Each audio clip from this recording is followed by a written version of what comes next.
All right, great question. So there are two that is accessible by phone call. One is a family member, one is a friend. And I do believe I've said I need to talk to them just to let them know that, look here, because of what you did to me, it messed me up. It really, really created a damage. And to be honest, let me just be clear and transparent, Simone. I know I need to forgive, but there is still this thing that I'm holding on to, this unforgiveness, because man, I said, boy, shouldn't happen. Yeah. It just shouldn't happen. But I'm learning now that forgiveness is for me and not for the offender. But I want to reach that place where I can accept that forgiving them is for me, because somehow when I think about forgiving them, it's like I'm saying what you did was okay, if you get what I mean. So even though Yeah. I know it's better, but I forgive, I don't really want to forgive. And that's just the honest truth. I don't really want to do it. I just Yeah. want I just want to let them know that, look here, man, this is what you did to me, you know. And because of this, I chose, when it comes to choosing partner, girl, man, I don't nowhere near my level in terms of choosing anybody. I just give myself because I was being taken, so I might as well give. So I Yeah. didn't know how to draw a line to Yeah. say I am worthy. I am worth this. I just gave because I was being taken. So that's what it really does. And that's why I really want to come out, Simone, for other women and young girls. Yeah. So Tanisha Francis. Tanisha, wagwan. Simone, I'm here. I'm giving God thanks. I'm giving him glory. First and foremost, I must say thanks to you for the invite on this your noble yet well-established platform. It's an honor being here. And how are you? I'm doing good, girl. I'm doing good. I can't complain. I think we've been planning this for such a long time, and somehow I found myself with a bit of excitement, wanting to Yeah. hear your story, not only hear it, but to air it. So I'm excited. All right. So am I. So am I. Awesome. Well, Tanisha, I want you to just share with our audience three things that makes you a unique woman. All right. So firstly, I'm a God-fearing woman. That's the number one thing about me. I also am a people-loving person. I'm very family-oriented.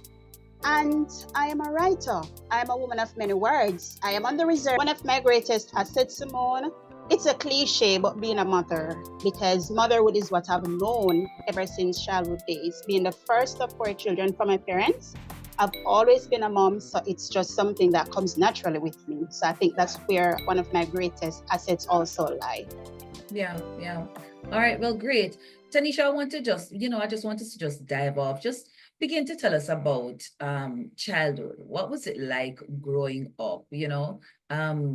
Was it growing up in the country? Was it growing up in the town? What was it like growing up? What was childhood like? I am a St. Marian. Childhood days, well, somewhat dysfunctional. I think I would have, looking back now, I have all, yeah, way too fast, Simone. From 8 and 9 years old, I've been cooking. I have been taking care of smaller ones. And so it was a bit of growing up too fast. I look back now, I do appreciate though the lessons that I've learned, because I think the Lord was preparing me for becoming a mom, right? And also, I think I would have been prepared or channeled or mentored into motherhood, considering that at this moment I have two teenage children and my daughter, who is 18, is autistic. It was in the rural areas. We didn't have running water, so we had to carry water on our heads, stuff like those. I was always left with all of the chores because this young man decides, say, now do nothing. And then I would have to take on with all of those things. So, I was left with a somewhat amount of pressure. And all of that, I must say, where church is concerned, I had to attend church service almost every Sunday. So my grandmother, who is now deceased, she would always have us behind her. And so you find sometimes we're attending church, even when it's not for children, because we're always in church. Parents, because I would have been first born, I think they were very energetic. So I got that energetic part of them. I also got what you call overly strict parents. Looking back now, there were things and guidelines were set. There were things that were set. Looking back now, because I wasn't a rebellious child, a lot of things were unnecessary. But that's their parenting style. You understand me? And so you find also that I was a child who was very reserved. I didn't talk much. I wasn't allowed to say a lot either. And that is why even now I can truly say to parents, it's very inevitable for you to give your child or children a voice. Very important, because when you take that away from them, what you also take away from them is sharing. If something is happening to that child, the child will not be able or willing to share, because the social aspect of it, or you are molded, is that you're to be seen and really not heard. Oh, And yes. so, yes, and so that would have allowed me to be taken advantage of in many different ways, you know. And so even now, my son who is 15, I teach him how to open his mouth, how to express himself. You understand me? Because of Yeah. what I went through. So it's very inevitable and critical as parents for us to give our child a voice. And you know, Jamaicans are, or we're raised basically, and the culture that we have here, it sometimes poses a negative impact on how we are bred as children growing up. You understand me? Yeah. And I think sometimes we misinterpret disrespect from a child who is very expressive. Because at 15, my son is very well expressive. Even though he's internal and suppressing at times, he will express himself. I had to give him that right, because it was taken from me. And because it was taken from me, things happened to me in my childhood days that I've never really spoken about, you know. And so respect to my mom and my dad. But looking back now, I can truly say that parents, we ought to be very careful in raising our children. We are so centered. And for me, I was so pushed at being respectful to everybody around me. Have manners, have respect, that's okay. But also, what I wasn't taught was having self-value, self-worth, and knowing that I was also to love upon myself. You get me? We are Yes. very focused here in this culture that our children be well mannered to everybody around, yet we don't teach them the value of self-worth and expressing oneself. And it's very critical that we do so, right? You're so right, Tanisha. And that's one of the things I think, as I'm, you know, I've had quite a lot of interviews and a lot of interactions with persons, etc. And you know, as I became a mother, I understood I'm learning the value of really giving a voice to my children, right? It's all good and well, of course, with boundaries, right? We teach them to be respectful, yeah. But what we tend to do, what tend to happen in the days behind back then, is that we were taught, as you said, to be seen but not to be heard. And here's the thing: the fact that we were not being heard and we were being suppressed, many things were happening to us. And so for you, Tanisha, I know you would have shared about it quite openly. And so I don't know if you would mind just sharing the fact that you could not speak about what was happening to you. Can you share what was happening to you, so persons understand, you know, from your, just using you as an example, what tends to happen when our children are told be silent? Right. So first thing, I was a child of molestation.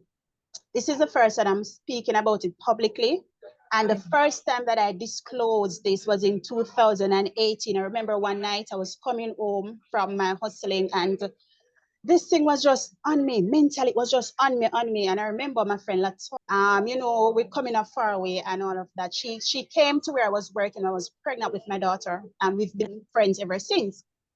And I said to her, this thing is bothering me. It's a childhood experience and it's bothering me. And she said, Tanisha, if it's this, I have been there. If it's that, I have been there. If it's this, I have been there. And everybody said, everything that you just texted, that's my experience, except I was not married, because she phoned and she told me that she also went through molestation.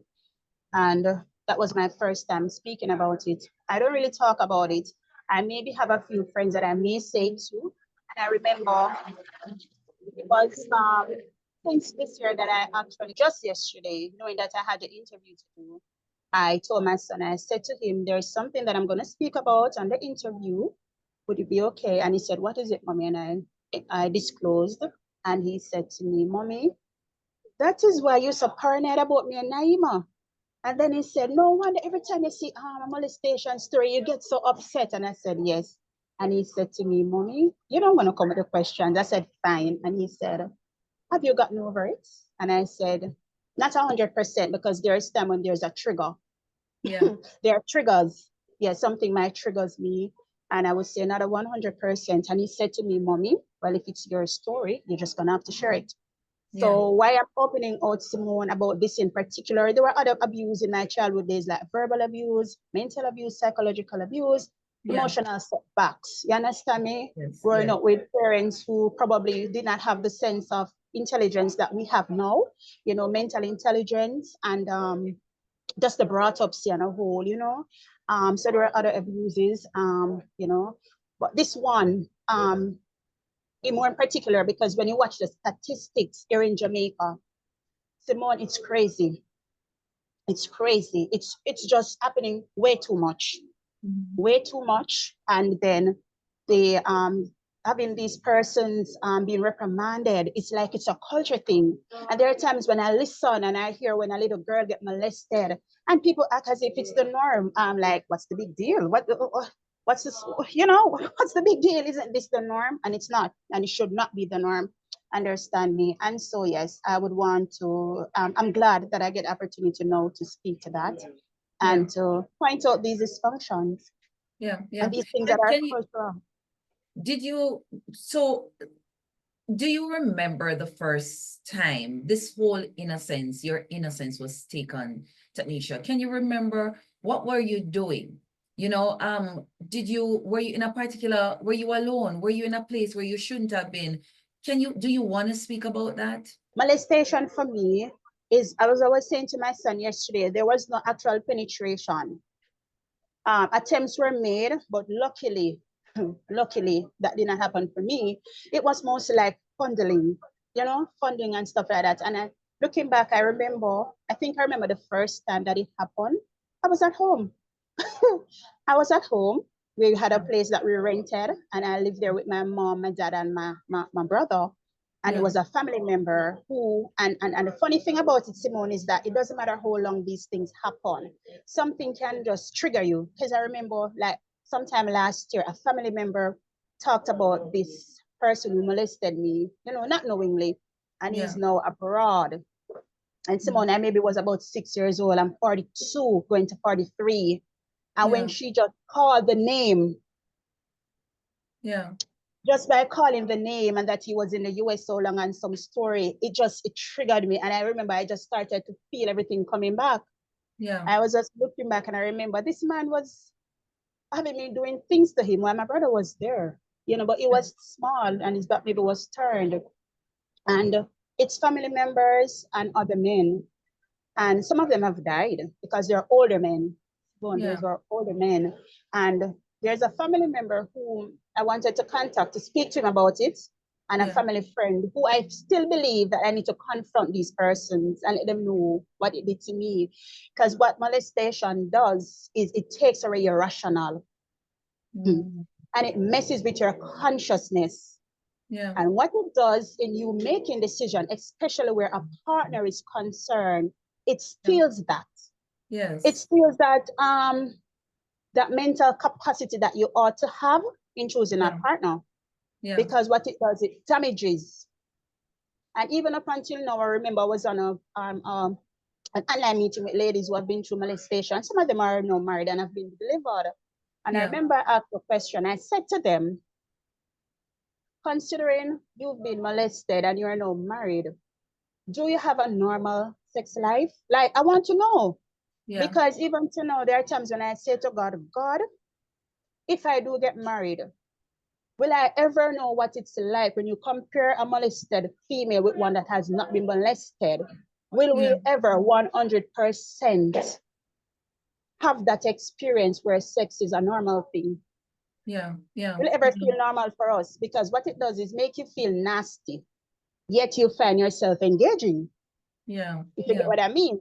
So you know when it's happening and it's a nasty feeling, but you're still engaging because it's a spirit. Now I'm learning, now that I'm more in the spiritual realm, I'm learning that these things are spirits. It follows you.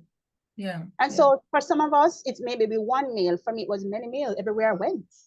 The spirit of molestation followed me.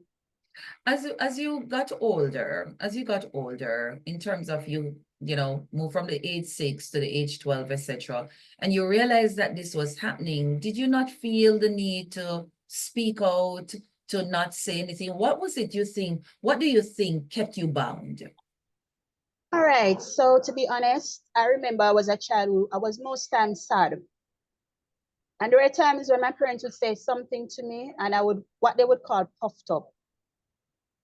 And then there was no intervention to say, why is my daughter behaving like this? I was just told somebody just easy for vex. My van patsy by my father said, and so she easy for vex. So she just take off a patsy, she just easy for vex. So nobody kind of take a step back to find out why is she reacting like this? Why is she so puffed up? Why is she so sad? But I remember I was in the 3rd grade at school. And let me say this, teachers, you don't know the power that you have, but you have power.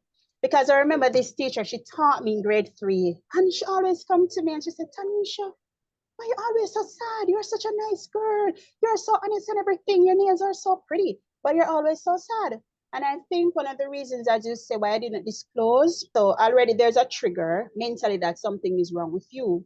Yeah. And then we're always a thing where stepping over my brother's feet, like my brother would have his feet in the way and I would attempt to step over his feet. I was always taught, you're a girl.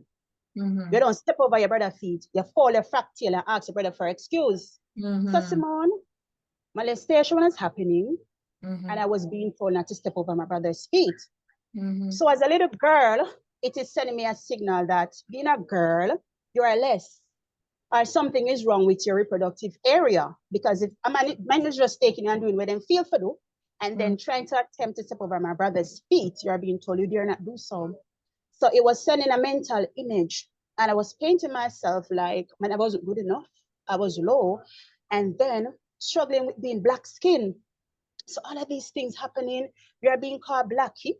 You feel like you're uglier than everybody else. And then I grew with a cousin who was just a year older than me, and she was always a pretty one, you know.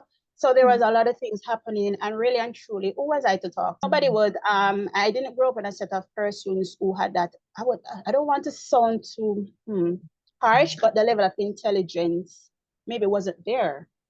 You understand me? So, and I don't know if anybody, I think at one point my mom took me to the doctor because I would have this itching in the area.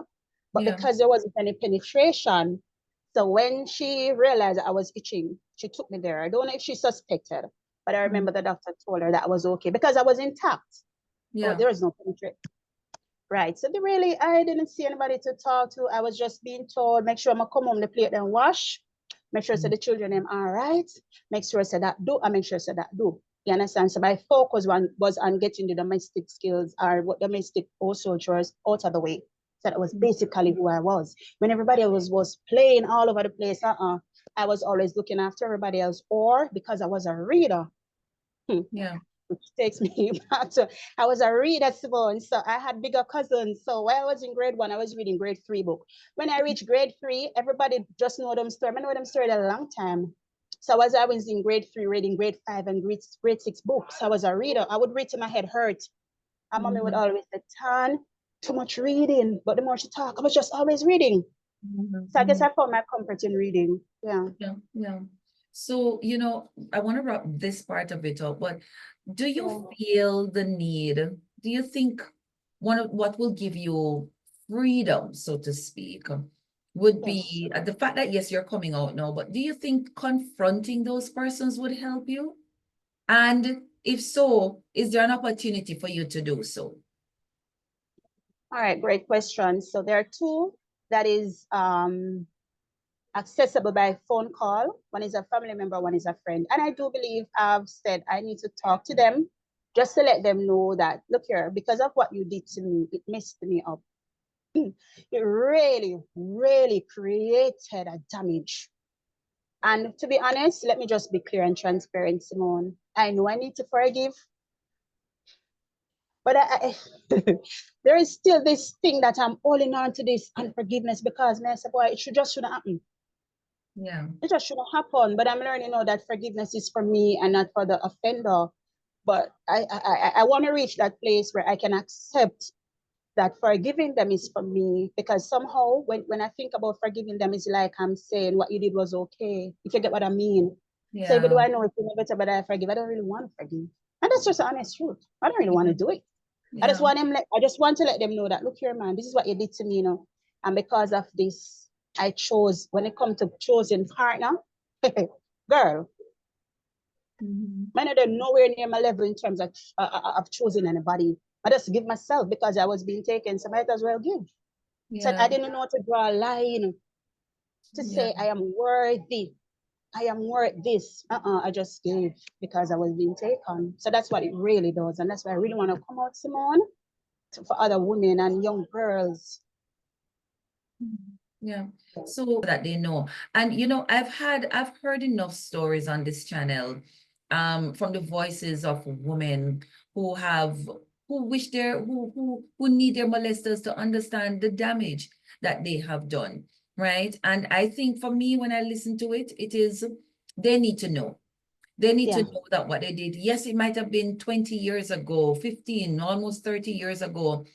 But the fact of the matter is, it doesn't remove the fact that there's a scar, right? You may have moved on, but you shared Yeah. indeed that, you know, it does, the scars are there, and the scars literally causes other things, which we want to dive into. So you would have somewhere, I don't want to say find love, because you just said it was a matter of just you were being taken, so you just basically choose. And so you ended up in a relationship, Tanisha, that your son, your daughter, your son, but those relationships kind of went different pathways. And I'd love you to talk about, you know, what took place in those relationships. I say, sometimes the person that loves and respects you isn't the person that you chose because it wasn't a lot of relationships. It's just a type of meals. You get me? Mm-hmm. And the one that I loved, which would have been my children's father, I think that's the only guy I really ever loved.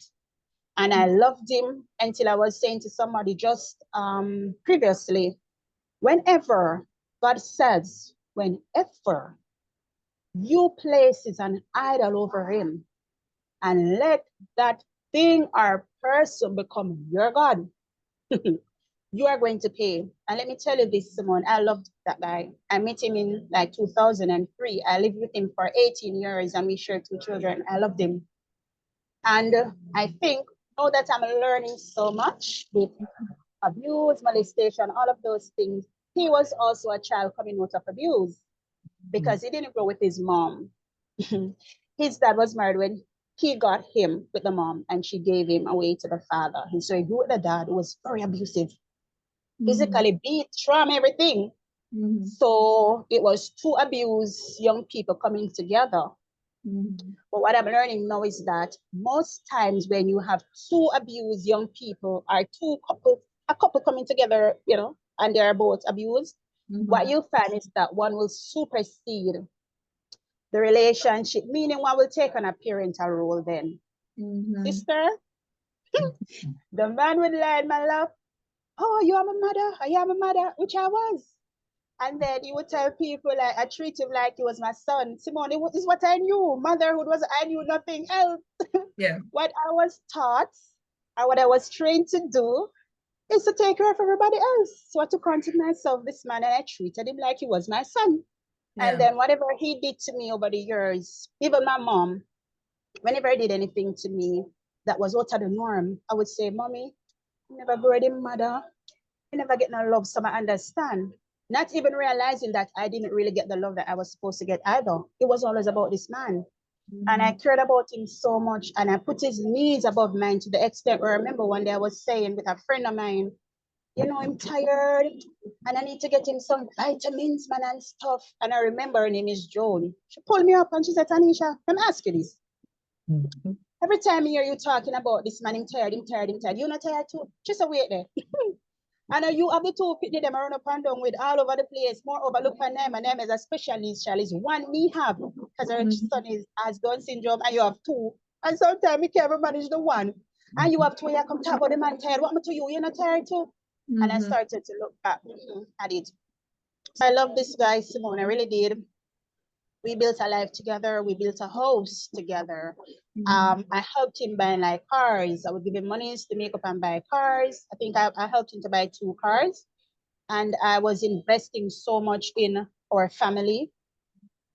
I think what really got me, so this guy could have used me the way he did, was the fact that, say we met in 2003, started living with him in 2004, and then by 2006, I was giving birth.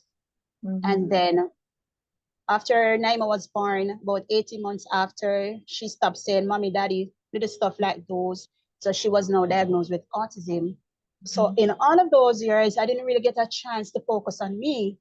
All of my focus now went on to taking care of a child with special needs, autism. I don't know anything about this thing. I just got pregnant. I was working, active mommy. The day when Naima was born, I left work to have her. So I had my plans. I was a bright girl. I had my plans to go back to college, send my daughter to prep school, all of that. But she was diagnosed with autism. I didn't know what it was. I didn't know what to do. So mentally, I was on earth, physically, but mentally, I was nowhere here. I figured, I thought I would have lost it because I saw nobody else in the community, nobody else in the family with this kind of child or situation. You understand me? And so it had a toll on me. And so what I did now was to try to push all of my energy into building the man so that our children, because after that now by 2010, I was giving birth to my son and he was premature at the hospital and all of that. I was just a young girl. I didn't have the proper support. The intervention, this is Jamaica. We know that discrimination is real. People look down on you, have a child with special needs. Oh, yeah, handicap kidney, that's who I became. And so, you know, I would just sacrifice everything to ensure that the man was okay and he being okay, the family would be okay. But that didn't work for me. It never really did. Never did. What was his support in the midst of this? And I'm asking this question because again, we tend to see a lot of families become literally kind of just go AWOL once there are children with special needs. When he discovered that the child, you know, was diagnosed, and through the years coming up to your son, because you would have stayed with him for a while, as you said, what was his contribution to the care of your special needs child and the children at large? At first, it was there, maybe not 100%, but I still had leniency because I was saying, all right, since as a person would say to me, you're lucky. This is Jamaica, Simone. You know the finger. You're lucky. At least give thanks. Because man around my left fit we all right, much less how they might have children, yeah. So from the fact that the man run, you give thanks. So even if the man is giving you 30 when it should be 70, you're gonna settle for that because you consider yourself fortunate because he could have gone. And then in Jamaica, you know, the man have a choice, right? He doesn't have to take care of his children. That's Jamaica. But the woman have to. So with that mindset now, and everybody in my ears, respect and honor him because at least him stay. So with that, I settled. I accepted what I was getting, even though it wasn't 100. I accepted because the presence of the man, he was there.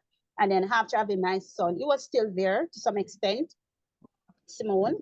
And so, as I said, because he was there to some extent, or what Jamaican people would say, should be the accepted, you know, the accepted percentage of what the man is giving. Based when you compare what I was getting to some people, when I get none, little better than nothing. So even though the little is not enough, you settle for the little, because in comparison, it's better than none. So not to kill him. At that time, his presence was eminent. At that time, breakdown in our family life would have been around, say, 2016, because Simone, is a long story, my sister. We ended up living in a shop where we run the business. We lived in a shop. And then, because my children's father had behavioral issues, so the dad and him had their problems, and the dad said, I don't want you in the house anymore, come out. So me so young and in love, no, I said, I leave him. So I stay in the shop with him. And the landlord said, you man, you can't go and stay in the business and live. So up until now, my daughter is 18. And if you walk into Golden Spring, Mount Pleasant, that's where we lived. People say to me, say, oh, no damage the pitney. Because you know, I sell bleach, cursing our fabulous and a little girl living here. It caused her to be like this.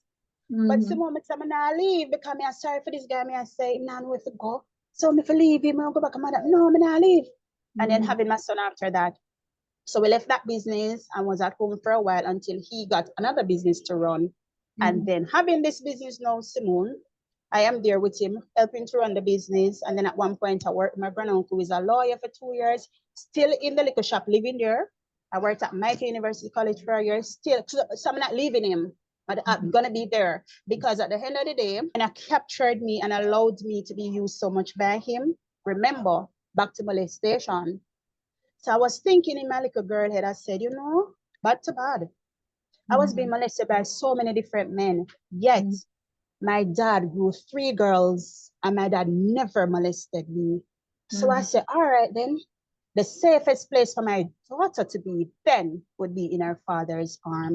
So I would trust no other man with the little girl. So even though I'm with the man, I may get the abuse and everything, but to protect my daughter and to put the edge around my daughter, I decided, she'll be with the dad, because back to back, my dad never molested me. And so I felt like the only safe zone my daughter had, being non-verbal. Simone, this child doesn't speak.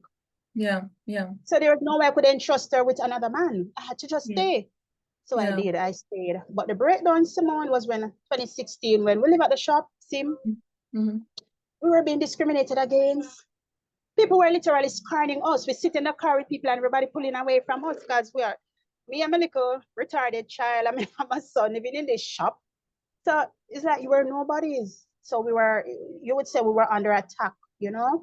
And I remember at a point, my mom said, Tan, you can't stay in the shop with the kids. See, they will come and take the kids away from you. Get out. And persons who met well, they would come and say, it doesn't look good. You need to get out. And so 2016, I just decided that no more of it. I'm not going to live like this anymore. I'm going to take my children out of this dysfunction and malfunction. And from 2016 up until this present moment, that man just decides he must dead. So when he's not physically attacking me, verbally, Simone, if he meet you today, when he's done with me, you don't even want to talk to me again. So let me ask you something, Tanisha, because I want to be clear. Are you saying that while you were living with him in the shop, your mission was to preserve and protect him and protect the relationship? Are you saying that he was abusing you then? At that time, mostly verbally and like psychologically, because when you meet a male with a narcissist, I'm learning all of these things now. I knew nothing about narcissistic males. When you meet a male who has narcissistic traits and character traits, let me tell you, this is where they try to mess you up. The words, everything that they do, this is the attack of the mind. So I remember even before, persons may say, no, but girl, you're not so like you too. Why you stay? Simone, I had no value. I was a child of molestation. I felt I was the ugliest girl around. I had no value. So what? Not a big deal. But don't used to the rough life and the toughness. So when I get it, I'm an arm. But I know nothing else. There's nothing else. What am I to oppose to? What kind of obstruction must I put up when this is the norm? I don't even know that this is abnormal. So I remember when I just met him, he had an issue. I shared it with my son. My son was about 30 when I shared it. And he said, what is issue? And because I have this nursing thing about me, he showed me and I helped him and he got over it. And he said to me, why you act strong, you know? Girl, you act strong. Because when you do for me, I not do it for you. Simone, red flag. Like seriously, you're my son, mommy. I thought it was about 12 or 30. Mommy, daddy really tell you that? Mommy, and you stay with daddy? Yes. Simone, I never known a better. I was being, I don't know, even though what happened is that, and let me just say this in a synopsis. Yeah. A lot of time, because people can read and write, and you have a child who's a bit literate. You see, having the capacity to read and write, there are times when your humanity is taken away from you, in the sense that because you can read and write, girl, they must say enough happen to you. If you know it, I have bright pitney, then how you make that happen? So people don't realize that, yeah, I can read and write, but I'm only human. Oh yeah. And so people don't, even up until now, when you go around your family members, the constant reminder, you should have the better, and yada, yada, yada. Yeah, I see that now, that back then I didn't know. And what we don't know sometimes, what we need to take note of is the fact that we all have our plans. We all have our plans. Nobody plans to have a special needs child. Nobody. Yeah. If you have a child with a medical issue, whether the child have to live at the hospital, nobody. We don't plan those things. You have a child, we're going to send a child to prep school, all of the nice things. You're gonna give to your child that you never had. You Yeah. understand me? So when now you have a little baby holding in your hands and you feel, and because it's not a physical incapacity, there's nothing about autism that I could look and I know, or even doing an ultrasound, she's not deformed, nothing. So, you know, you just get this little baby in your hand to care for now. Understand me? Yeah. So let's. I soon go to the autism thing. We soon talk about it because that by itself that's a whole different issue. So we soon talk about it. I just want to you mentioned that you guys built a house and you guys are living in the shop, and I know we're gonna talk a little bit more down the road. That you know you've not been able to go in the house. Where is the house? What happened to the house? Why are you not in the house? My son and I, we left last year, October. Before that, in June 2024, one morning about after 7, I was having my towel wrapped around my toothbrush in my mouth, and I heard this calling, Tanisha, Tanisha, and I went. It was a police officer after 7 in the morning with my children's father behind him. And he said, Tanisha, you remember me? I said, I remember the face, I don't remember the name, what's your name? And he told me. And he said, this is for you. I said, sure. And I took it was a notice from the lawyer, my children's father's lawyer, to say we must come out. Notice to quit. Me and my children must come out of the house. Come out because the man was under a protection order. And the order was up December 2023. Therefore, it's time and complete regain possession of the premises. Fine. I didn't even say that to my son. I left it alone. Never really paid any mind, you know, because legally I knew that I had some amount of entitlement. Simone, we lived at a house where from 2022 to 2024, my children's father left the house.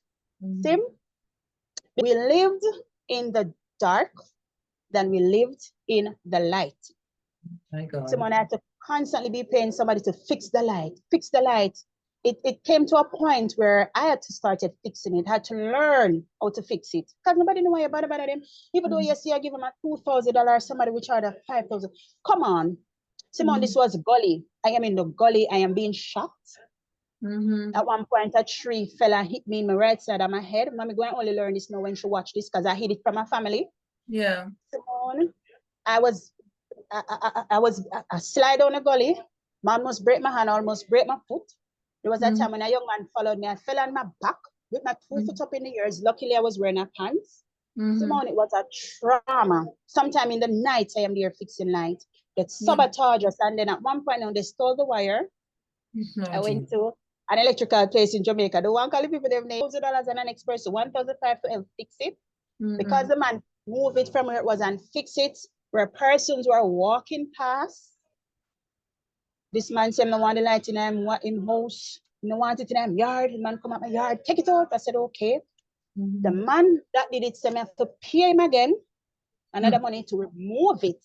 So I paid the man again and he removed the light. This was all between Saturday, Tuesday. Just a week. And the Thursday when I was coming from work, I called my son and I said, is everything okay at home? He said, no, mommy. Because by this time, Naima, my daughter, would be in St. Mary. Mommy would be keeping her for me because she can't be left alone. And since the court house and the lawyer of the man said I must go look at work and stop pressure client, I'm going to look at work. My daughter, mommy. My son said, no, mommy, everything not okay. And I said, Tony, what happened? I said, mommy, we don't have any light over the head. So I was like, Anthony, he said, yeah, mommy. I said, everybody in the community do have light. He said, no, mommy, just we alone. All right. That was a norm. When everybody else have light, we live in the dark. So right now, Simone, and this is very serious. Right now, if you put my son and I and even my daughter into a dark room, we can function. We find everything. Yeah. It's like we function, and that was it. So when he came home from school, this lady told him, said, JP, I stuck with the wire, which was the Monday. I went around the house, walked Simone on my 2 feet with a cut foot. I still have a scar. Walked miles from my mother's yard to Bardo to take a bus to go to Lawrence Tavern and walking from Lawrence Tavern to my house on a sick cut foot just to pull the house to take out a jacket to wear to the family court. And when I went and moved the key, I realized that the children's father would have gone inside the house, took out the window blades, go inside and close me out from the house. Why is it so? We have a dog that we left at home. And my son will go home like twice per week, once per week, because his school is at Lawrence Tavern. And I would say, go home and feed Ripple. so that at least she can survive. The persons in the community, because everybody knows the lawyer, court, judge, everybody knows Simone have access. So up until now, I've not gone back to the house. So your things are still at the house? Still at the house. So did you, because you keep mentioning that he has a lawyer, have you gotten a lawyer for yourself? All right. So initially, when the case was mentioned at family court in July 2022, I had no lawyer. I just went as an applicant to say what I needed to say, just needed the man to do what he ought to do. Right? I didn't have a lawyer at that time. Speaking on to the probation officers and realizing what was happening, the level of bias, I was like, no, I needed a lawyer to speak for me. So I got a lawyer, paid her, and she came and they tell her what to do. And then she put me onto another lawyer. So no, lawyer fees are expensive. Yeah. To be honest, I couldn't afford to continue with a lawyer. So no, at the moment, I don't have a lawyer. Again, I still just want to wrap this up because, like I said, we really want to iron it out and stuff. So nobody's living in the house right now. Is that the case? The house is locked up? Unoccupied. The only thing that is living there are my furniture and my clothes and the little clothes and shoes that my children and I have. That's the only Why thing. can't you go to the house? I don't think we clarified it. Why can't you go to the house? Because the court order said you can't go? No, the court, there's no court order for me not to go. I think mostly I'm just feeling intimidated. I am feeling intimidated because when I realized what he did, I went to the police station to make a report to tell him what happened, which legally, to burst my mouth and I bit his finger, and then they arrested me for that. And he was arrested and the whole story. But because it went through what you call restorative justice and it was thrown out, I am not at liberty legally until after 3 months to really speak about the matter. So legally, I have signed off my right, especially here in social media, to speak about it. So I can't really get into details. But all I can say is that it was he was always attacking me. I have maybe like 5 to 6 receipts in my bag that I was always going to the police station to report this man. Nobody reprimanded him. And it's like, you reach a stage now where it's like, basically, it's like, when these things happen and nobody does anything, it's like you're telling the woman that you're delusional or you're hallucinating. None of these things happen. The man is a nice, gentleman. You are the aggressor. The man is nice. And even though I have a child who can speak to say, yes, he kept attacking my mom in front of us. Nobody cares. Yeah. What is the relationship like with him and his children? All right, that's a great question. He has not seen our daughter maybe over 2 years now. He has not put any effort into seeing her. My son, which, as I said about the notice that was served on me last year, August, maybe around September, something happened. And I was vocalizing. I was quarreling the day. With the people in the community, some of them kind of just get vocal. And my son said, Mommy, yeah, make them dry out, Yeah, give the people what they want. I said, son, I'm being a little bit intentional because I'm tired of them. And in that time, I mentioned about the notice. When they vex you, attack everything, Simone, and my son pulled me aside and he said, Mommy, he was 14. He said, what you said? Daddy gave you a notice? And I said, yes. And he said, when, Mommy? And I said, sometime in June. And he said to me, Mommy, you don't sit me down and talk to me and tell me, said, Daddy give you notice, Mommy. And I said, and I really want to put any more pressure on you. And my son said to me, he's right here in the house this morning. He said, Mommy, when Daddy give you a notice, him don't just give you the notice. Then give me the notice, and give my sister the notice. So no one, none of it in our house. And that was that point. My son decided that he will not talk back to him. And I tried not to break that bond. Simone, as a matter of fact, as I said, we're wrapping up. As a matter of fact, I remember when he left the house and my son came to me and he said, Mommy, I want to say something to you, but I don't want you to feel away. I said, open up. This is Mommy. And he said to me, Mommy, you see, if anything, I'm never choose somebody to live with, whether you are Daddy. Mommy, I would choose Daddy. And I say, him say, all right with that. I said, whatever makes you happy. Simone, I know it hurt, because I know the type of man with the little boy I choose, but at that point, he did not see the level of the man. So even though it was hurting me as a mom, just to make my son happy, I said to Anthony, He's 15, Simone, he can talk to himself. I said, whatever makes you comfortable and happy, I'm okay with it. So that's Yeah, how much my son would love the father. But from the yeah, notice was disclosed, my yeah, son yeah. is just opt out. Yeah. Well, of course, somewhere along the line, there will need to be healing, right? And Yeah. it will require you to ensure, because Tanisha, believe it or not, children need both parents. So Mm-hmm. but whichever way it is, and as your son gets older, he too will he's getting into becoming an adult. He will have his own family, right? You Mm-hmm. don't want the cycle continuing. So as time Right. goes by, you want to say to him, listen, what took place between you and his dad has Right. nothing to do with him. And yes, Right. he's right. You did notice if you have to come out of the house, all of them have to come out of the house. Nonetheless, it's not for him to carry that burden. That was for you to work out between you and his dad. So Yeah. encourage him to go make peace, right? Children, obey your parents in the Lord. The ripple Right. effect, the ripple effect about our children's survival, etc., is deep as it relates to how they honor their parents, right? So That's encourage true. him That's true. along that line. I think Simone, what happened, to be frank, where the son and the father is concerned, which is true. I do take note of what you're saying. I think my son um heard about when the father said that he would burn the house down with me and the children and burn us out of the house. And further to that, the issue with the him having his finger in my mouth and I bit the finger came from the fact and Yeah. was measuring the house right in front of me, Mm, measuring the house to sell the house. yeah. And said him going to sell the house, make everybody live a door. Picnic to Yeah. everybody gonna live a door. And so I think that was what maybe aggravated everything. But I do take note of what you're saying. But this man is not making any remorse, any amends. He's not interested, that's the word, to have anything to do with his children. Yeah. And So again, I'll say to you, Tanisha, and believe me, don't think I don't understand. And guys, those of you who will be watching this video, please put your comments.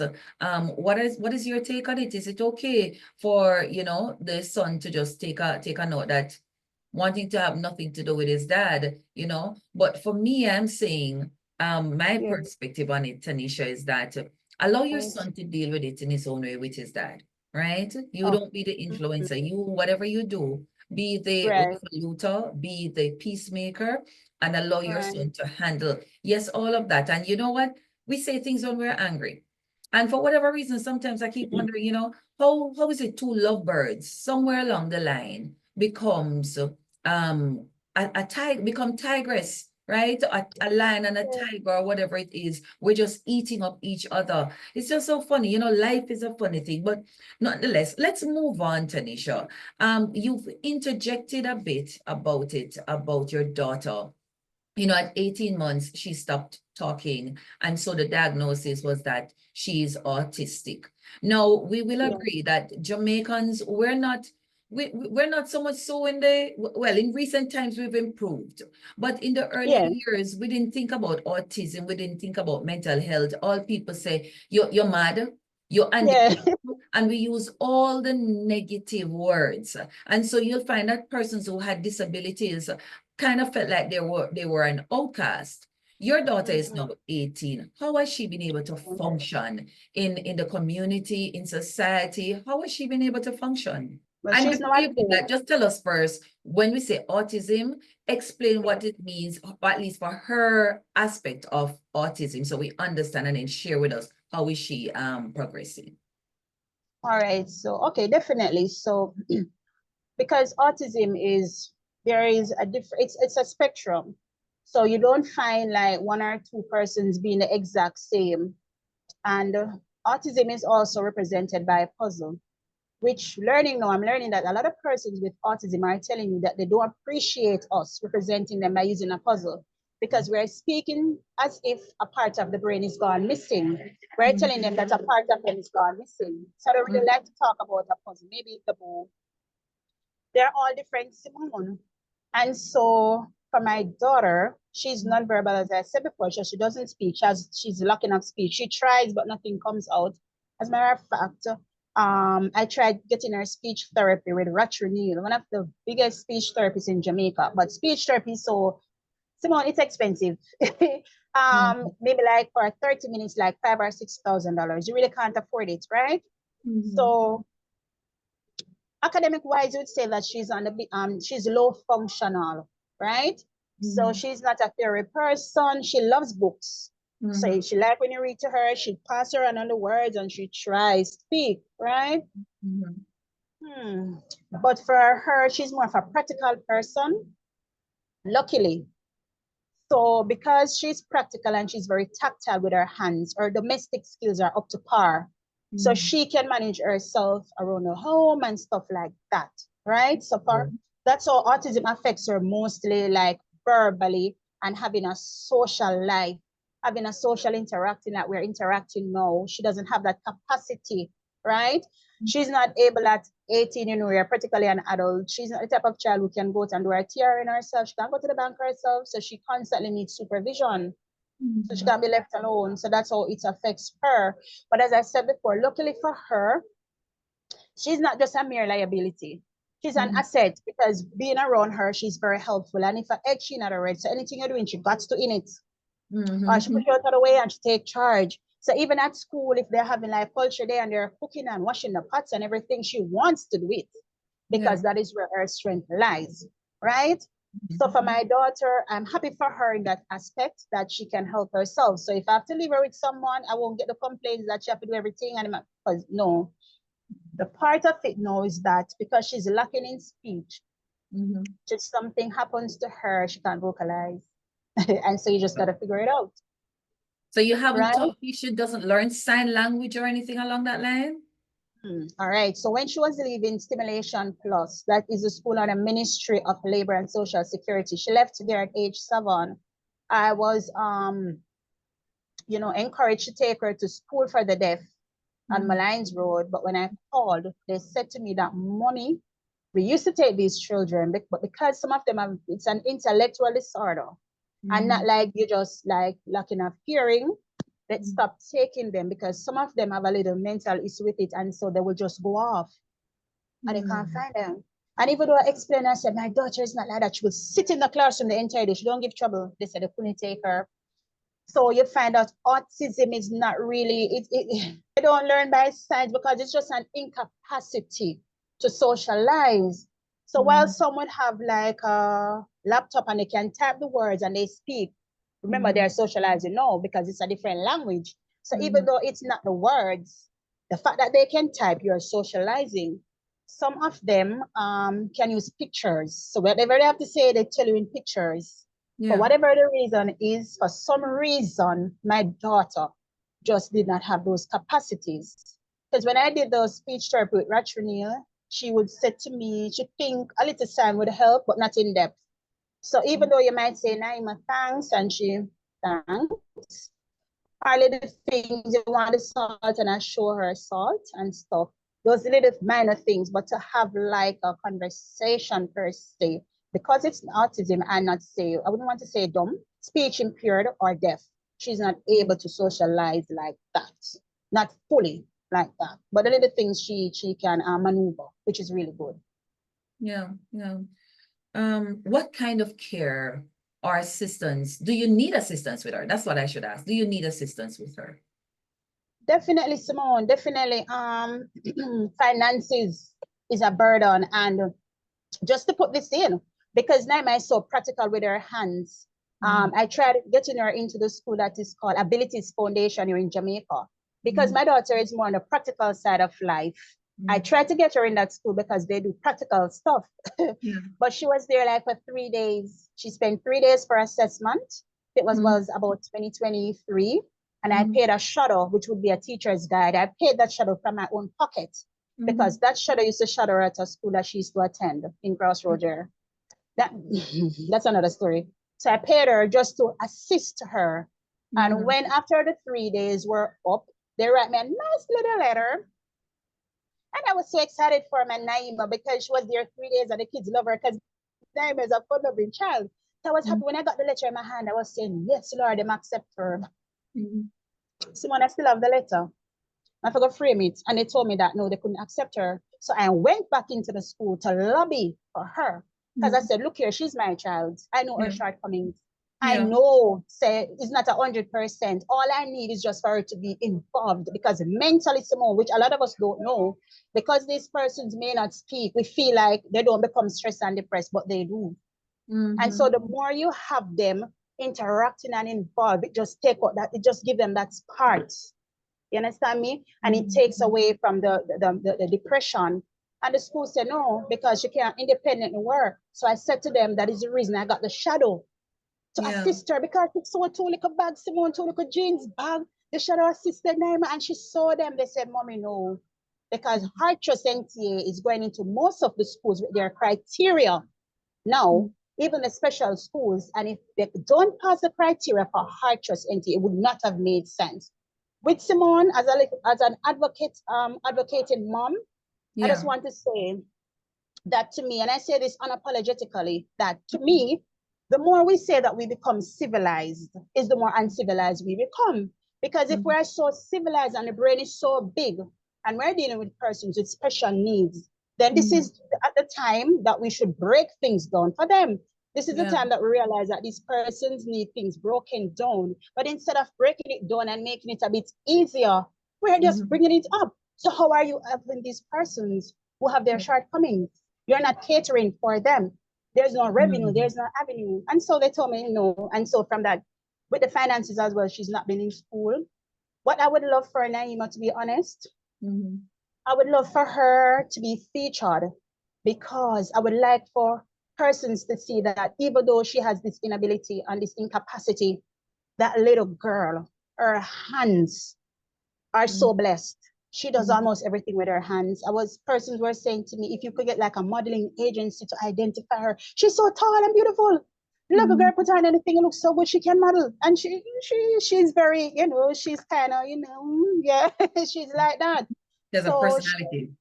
She does. She's a bit shy, but let me tell you, girl, when she puts her clothes on and she looks like this, she can do modeling. Her hands are so beautiful, her skin is so pretty, she can model, stuff like jewelry, stuff like that. We just want awareness, and we just want Jamaica and the whole world, the whole diaspora, to know that these people are out there. Yeah. And we have gone past the era when we hide them away behind closed door. Nobody knows about them, because they can add to society. Yeah. You understand me? They can, because Naima can work. It's just that she would need constant supervision. Yeah.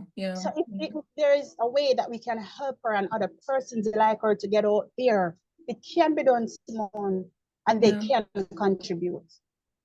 As this part of it, guys, if you are watching and you know of organizations, individuals who support autism, support the move of autism, the awareness of it, helping those who are dealing with it, the parents that are dealing with it, providing them with the kind of mentorship and support, please let us know, because here is a mom sharing quite openly that, listen, children or people with autism, they still can contribute to society. They still have value. And so the spectrums are all different. But I know if someone will just take the time. So if you're hearing this, if you're, and this has impressed upon you, or you know of someone, please reach out and let's see how we can get the help. Now, Tanisha, you did this thing, you formed this group called Design for Purpose Mentorship. I'd love to hear about what is Design for Purpose Mentorship. I thought that was so impressive. And let me just interject here. You speak so well. You sound like a highly educated woman, right? It's obvious we didn't go into it, but of course, we know you're a spelling bee champion. You went to Oberlin High. So it's not that you're lacking education and being a very smart, intelligent woman. Like I said at the beginning, life happens and it derails us. Nonetheless, tell us about this mentorship program that you have created. All right, definitely, Simone. So what I've done is to have persons that I know that have children with special needs. It's not just autism, special needs across the board, whatever it is. I have you'll call it network. So I have put these persons together. We're on a group, and I have also asked other members of the group to find persons like on Facebook all over to add to the group, right? And what we do is to gather all the information that I can gather. Anything I hear, wherever I think the persons can get assistance in any way, Simone, I pass the information on, right? The group has been a bit inactive because, to be truthful, and persons on the group will tell you this, they are saying, Tanisha, sometimes like you get an invitation somewhere and they say, but Tan, remember, most of these invitations that you get like to workshops, you can't take the kids. We have nobody to leave the children with. Can't take them. There is no daycare in Jamaica. If there is any and somebody knows and can refer us, that really keep children with special needs. So for parents, you have to take the children to school, pick them up. Because they can't travel on their own. Most of them can't. So you have to take them to school, pick them up. So you're left being pressured. And so you find persons will say, Tom, I can't bother. We are advocate and we are try, but nobody just now help. There is this place. I think it's on the Ministry of Labor, right? For persons with special needs, that you register with them and they do what you call a statistical count. Because really what they want is to find all the persons in Jamaica with special needs or a disability or a differently abled situation to be registered with them. They do assist somewhat with sometimes maybe a little tuition and stuff like that. But Simone, let me tell you this. When you are to get assistance, sometimes it take like 2 years, here represent 3 or 4 years, because they do offer a grant, like maybe like 100,000 grant or 100 between 100 and 150 for you to start up a little business, right? I was a recipient of this grant, I think 2016, 2017. So every 3 years you can reapply, and I have done so from 2023. And I was told by October I would get the grant. And when I went to October, they said by 2024. And when 2024, they give us a next date. So when you go back, them tell you a next date. And just since this month, I have called the place to say, is the branch ready? No. I think they're going to have to wait until budget is ready. So Simone, even though the organization do exist, when you're to get the help, what you go through, a lot of parents still say, I don't have the time for this. I'm not going to do it. Even PATH. My daughter was on PATH. Luckily, I had to push and reapply to get PATH.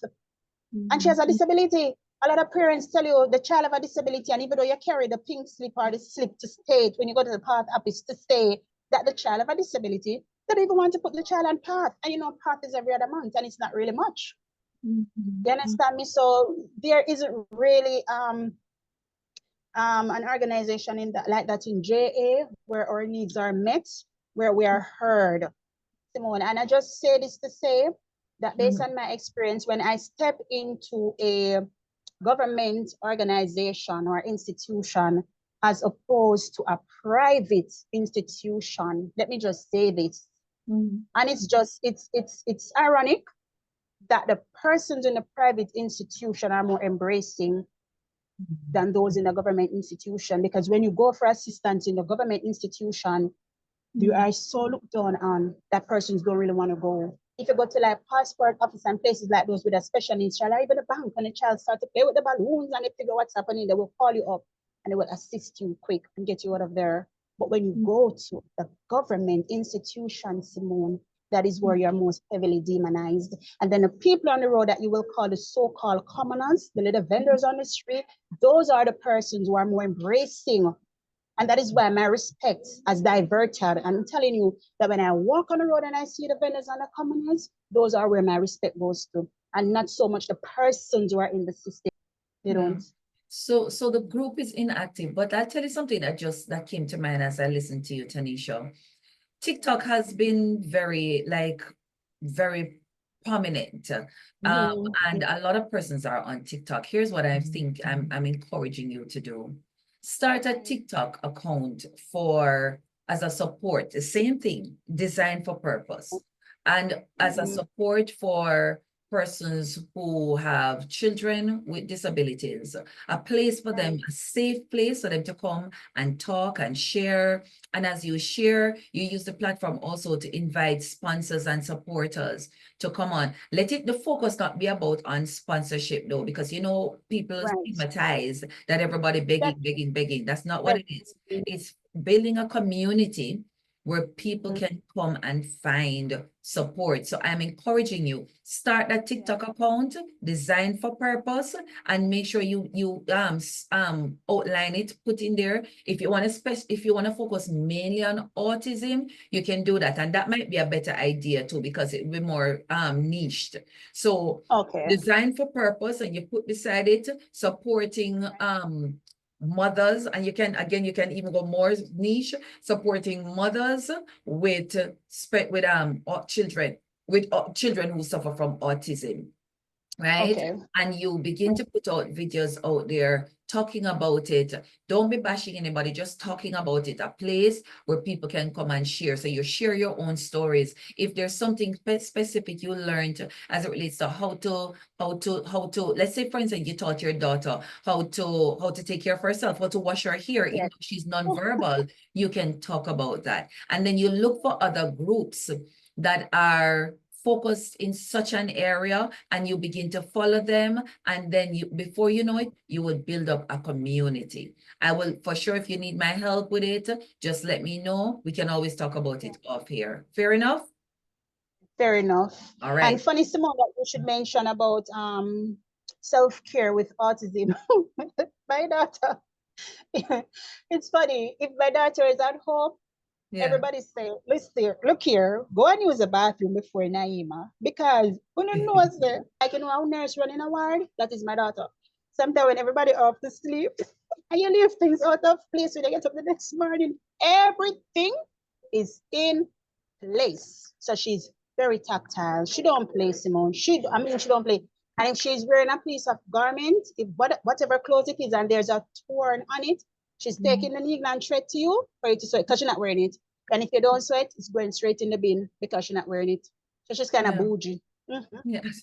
Yeah. Well, and again, that's why we're emphasizing that people with autism, they have a purpose, right? Because you're They talking, do. I'm listening to you talk about her, and that's exactly how I am. That's exactly how I am, loving to have everything in place, etc. Now let's move on, Tanisha, to yet another topic. I mean, like you said, you said to me before we came on, there's so much to talk about. We want to So talk much. about the author, Tanisha, the Oh, author. And oh, what I'm loving the fact that this is how we are, rolling the program, yeah. that we brought about the traumas before. We talked about the molestation, we talked about the damaged relationship, etc. We talked about, just the impact of motherhood. But then in the midst of trials, there comes a shining star. The whole matter of you being an author. And girl, let me tell you something. There are not a lot of persons who can, yes, there are a lot of books, but there are not a lot of persons who can say, hey, I am an author, a published author. And you are. If you don't mind, hold up your book, by the way. Hold up your books up here so they Sure. see. You are a published author, right? Your book, Rise. Tell us a little Yeah. bit about, and I notice if you can pull the camera down a little bit so we can see that you're even wearing your shirt Yeah. called Rise. Yeah. Yeah, like it. I like it. Fully branded, representing. Step back your camera now and make we talk a little bit. What gave rise? What gave rise? What gave rise to Rise? What was it that made you decide, you know what? Question. Looking back, just a little journey going back to being a child. As I said, I was a reader.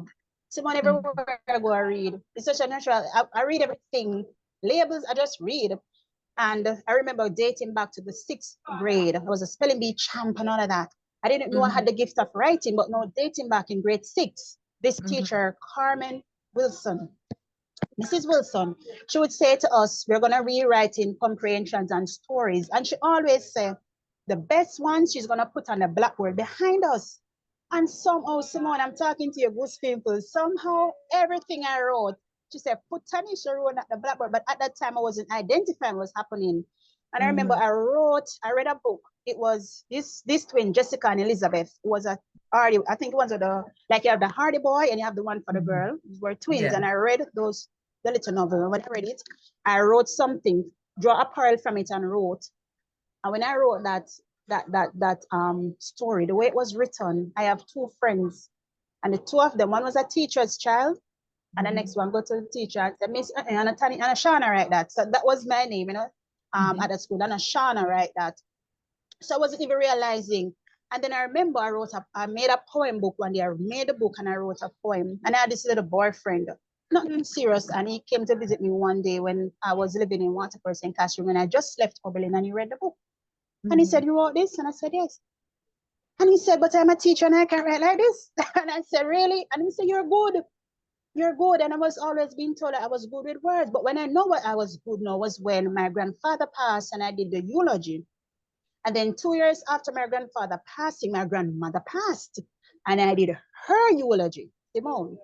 That was when I knew I could write. Because even up until now, there are persons who identify me by the eulogy. So they would say to my father, which one are the daughter? And he said, oh, the one that wrote the eulogy.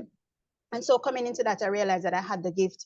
And then I have to say thanks to my daughter and my son's past schools, because what the teachers would normally do, when something coming up, culture day, they come to me and they say, Tanisha, you know you have to come with something. Tanya, you know you have to come with something. So I was always in my little drama pieces and all of that, and persons would constantly speak words into me, say, Tanisha, you are good.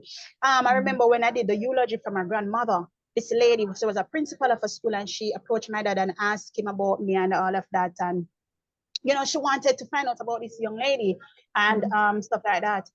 But there was also something very significant that happened when I worked with my granduncle, who is an attorney at law. Mr. Francis, you're going to have to pay me for this advertisement at 25 Dominica Drive, 10th floor, the towers, or 9th floor there at now. If you want land matters, go to them. All of them, some of them good like that. I remember we had 2011, they took us to a dinner. And Simone, when we have devotion, I always attack. I just have to say something. I always have something to say, right? And I remember Mr. Francis' wife, she said, I know Tanisha is a woman of many words. And should she get out there, she'll be a force to reckon with, and that stay with me. Yes. Simone is an educated girl, it's a lawyer girl in our law office. I taught them something about Tanisha, and me, I didn't even see what they were talking about, So yeah, coming to the book now, I was here always putting things together, and peer persons were always saying, Tanya, you need to do a little book. Come up with something. Come up with a book. And I started to say, yeah, good idea. And I started to put the little poems together and all of that. And then now, coming into Kingston, away from the dark house and all of that, I just started. I was so depressed and stressed and everything. And I was saying, I felt like I had no use, no purpose, nothing going for me. And I was working at the time, and then we got laid off in January. So right now I'm out of a job because we're just laid off with immediate effect. And I just decided, let me just channel some of my time into writing the book. And then Simone, I remember at one point having to leave the home, catching out people home and other persons in the house. So they know people are when you're in their space, so to speak. And I said, God, so I shouldn't pack up and left me. I should just run in the dark house, bad to bad. Nobody never really, nobody space, and nobody never really give me the attitude. They say, when the man come around me with machete and something like that. But never really trouble me, and I heard the voice of God say to me, yes, Tanisha, that is so. But remember, you always had light issues. And if you still were there, you would not have gotten the chance to finish your book. I'm going to say, okay, God. So leading back to today, until a friend of mine now on the group, which is good when you do good, the same group, the group that I have, I met this girl, Sasha, Tanisha Davis, pick up yourself, young lady. Simone, this girl and I have been talking for maybe 3 years. We have never met physically. We're phone friends. And she has invested so much in me. She always boosts me. And she was the one she's working somewhere where a young lady did her book. And she said to me, sis, we call each other sis. She said, sis, guess what happened? A young lady here wrote her book, and I can put you on to the editor. Because Simone, when you call the different editors here in JA, the established ones, you're going to have the 200,000 and 300,000. I didn't have it. And she said, Tan is less than maybe about $50,000 when you incorporate everything. And that is why I get in touch with the editor, and we started working on the book together until we have incorporated and fully established and published Rise. So this is how we have arrived at Rise today. And as you asked, Simone, the name of the book, Rise, there's a poem in the book also that is entitled Rise. And I just thought it fit to give the book that title, because this poem is what we would call a masterpiece. I say this to say that because I have done it at schools, And there is this Edna Manley School of Performing and Visual Arts. Every last year of each month, they have meetings and we go there. And I performed Rise there. And up until today, if I go there, they recognize me by that name. They say, oh, it's Rise, Miss Rise. So I just thought it necessary to give the book that name. So we're going to wrap up this interview. And in wrapping up, I want you to read Rise. But before you do that, where can persons find your book, Tanisha? And when they find the book, what can they expect when they open the pages of your book? I know it's poetry, it's motivational, right. But you know, from your own words, you because it's your vision, right? What can they what should they expect when they purchase your book? When they turn the pages, what should they look for? All right, Simone, so great question. My book is available now. For now, it's only on Amazon KDP, so you can go there on Amazon and you can purchase the book. Hold on. Support. All right, so in a synopsis. Hold on, you're freezing. They can also call me on my telephone numbers, which are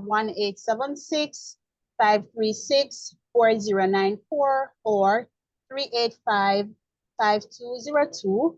Also, Simone, I have a TikTok page. I am called Mother Tanisha on it. So persons can reach out to me there as well.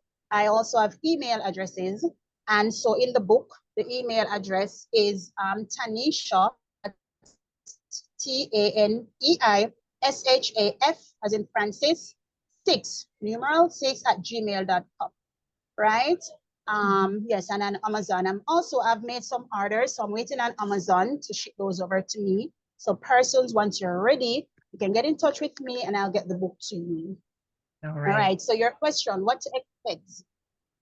What to expect? What I've done, I have created, the book is done in such a manner, and the wordings of the book, it's simplified, if you may say, and I intentionally had it done like that so I could reach all cross-section of society and age groups as well, because for me, it's always about inclusion.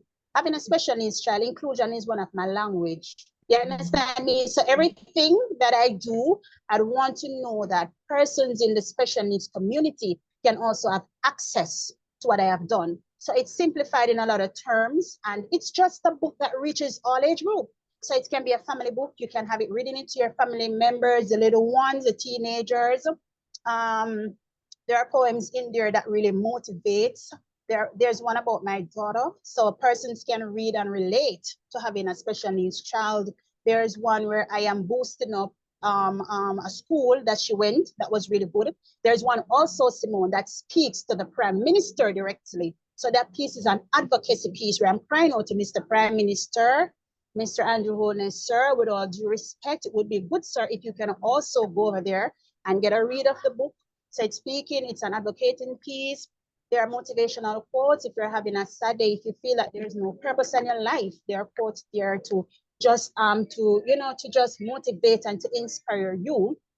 Understand me? There's one about mother as well. Fathers, don't get jealous. There's one coming up for you. There's one about mothers, and we talk about mothers in a synopsis, in a nutshell, what a mother really does and the importance of a mother and the way you function as a mom. So there are a lot of little quotes in there that anybody can relate to. And if you're in the special needs community, anybody, Simone, can relate to it. It's not lewd, it's not loud, there's no sexual exploit and stuff like those. There's nothing suggestive and stuff like those. It's just a nice little read for all family members and persons across society and a whole.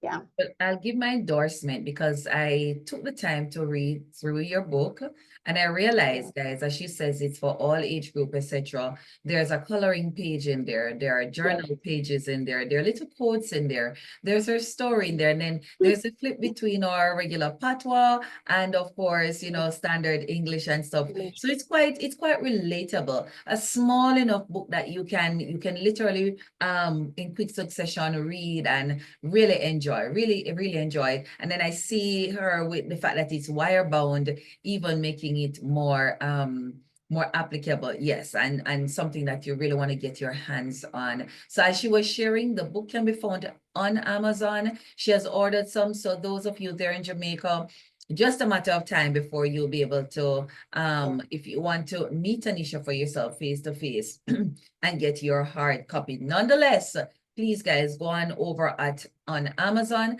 I'm surely going to be putting the link below, so you are able to click on it and go purchase Tanisha's book.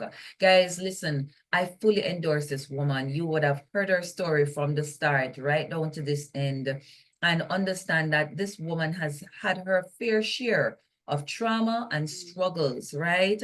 But she has not allowed that to keep her down. She has pushed through and is making strides. I mean, she's formed her own mentorship group. Now she's an author, she's an advocate. In her book, a whole chapter dedicated to the Prime Minister. Like when I was reading it, I was like, seriously? But listen, you got to do what you got to do, right? When you found yourself in situation and stuff. And so, Tanisha, I mean, I just want to say thank you so much for keeping consistent. I mean, you have kept at it, touching base with me, touching base with me, touching base. And here we are finally putting out your story. And I would say to you, I am honored that you thought Unique with Me was the place for you to come and share your story. I am praying that this will again be the continuation, right, of you rising, right, rising beyond the ashes. This will be the start of you getting back into your house and finally getting JPS to come and run proper light in the house, so that you know you don't have to feel like you are bouncing here and there. And guys, if you are watching, you would have heard, I'm sure any support that can be given, Tanisha would have shared her number as well. She's over there on TikTok. If you want to go reach out to her, guys, lend your support, whatever it is. Maybe you have a link with JPS. She could do with that link. Maybe it is that you could buy a few of her books, as well as the whole matter of autism with her daughter. You have some connections, and so you are able to put her on, because the girl is growing up. She's 18. She needs an avenue to be able to operate in, possibly get a job and earn her own money, etc. She's on the spectrum in that she doesn't speak, but you heard her mother say, talk. There's so much more to this amazing little girl. So as we wrap up, I'm going to have Tanisha read her poetry called Rise, from her book, Rise, by Tanisha Francis. All right, Simone, so let me find that one. And also, while we're at it, okay, so I was mentioning about Naima and what she sold. These are in the book as well. These are pictures of the bags that she sold with assistance when I tried her at Abilities Foundation. So you see, it's not just a story. These are pictures of her bags that she actually sold, right? And also, while I find Rise, I would like to speak to the poem that says Christmas when me a picnic. That poem is a take me back poem. So for those of us who've probably in our 3-4 decades, so to speak, or just for children coming up now who may not be getting the same experience that we had in the country and Christmas, I'm speaking to that poem. Why? Because it's cultural and it's memories. Because even my son who is 15, every time he hears me say that poem, it's like, he's excited. And I would say to some of his friends in his age group, and they would say, but I love this one, Auntie, it sounds good. So that one, in particularly, if you want to give your children just a little taste of what we were like back in the days when we had Christmas, that poem, even just to use that one to bring back some amount of memories, or just for them to be in touch with what it was like. You understand? Because a lot of these children are not getting what we got. So it would be really good as well. And even the Jamaicans overseas who have gone left Jamaica, and you probably lose a little touch with what you used to do and what you used to get in Jamaica, you can just get one of the books, read the poems that will take back, and you can also pass these memories on from generation to generation. All right? Yeah. All right, so rise. I rise. You rise. They rise. Let's all rise. Let's rise above the hatred, cruelty, and segregation of our nation. Let's rise above the dark forces principalities and strongholds over our lives. Let's rise above them with our God-given authority. Come, let's rise as God has caused us to overcome the Babylonian system of oppression, sexism, abuse, discrimination, and racial barriers that has held us back. Let's rise above discrimination that has caused some people to bleach their faces, and then we ridicule and criticize them when society has already paved the way to their self-hate. Let's rise above the flaws of the system, which is trying to rid us of our culture and identity. Let's rise above the scamming that's tainting the Jamaican name, rise above violence, rape, and murder of our children, our women, and even our men. Let's rise above the byproduct of slavery. Let's put a full stop to its long-lasting impact of mental imprisonment. Let's rise above the brutal and inhumane barriers and gap that lies between the general public and those in the disabled community.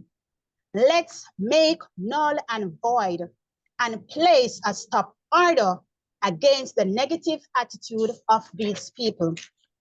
Let's renew and restore the sweet Jamaica, land of wood and water, the land whose only national anthem in the world is a prayer.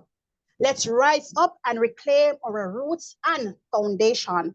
Let's rise above corruption, political strongholds, and warfare. Let's rise above the division of our churches. Let's stamp out the garrison mindset and tear down the zinc fences that stand between the peace and unity of our beautiful Jamaican people. Rise above the corrupted justice and legal system and those in high places with authority who constantly abuse their powers and seek to inhumanely oppress the poor, innocent, and vulnerable in the land. I rise, you rise, they rise. Let's rise above the limitations of our financial lives by educating, reorganizing, strategizing, and asking God for vision, wisdom, knowledge, and understanding. Most importantly, let's draw closer to God, humbling ourselves and turning from our wicked ways. Then we will be spiritually uplifted by God. So please remember that out of many, we are one. I rise, you rise, they rise. Let's all rise, Jamaica.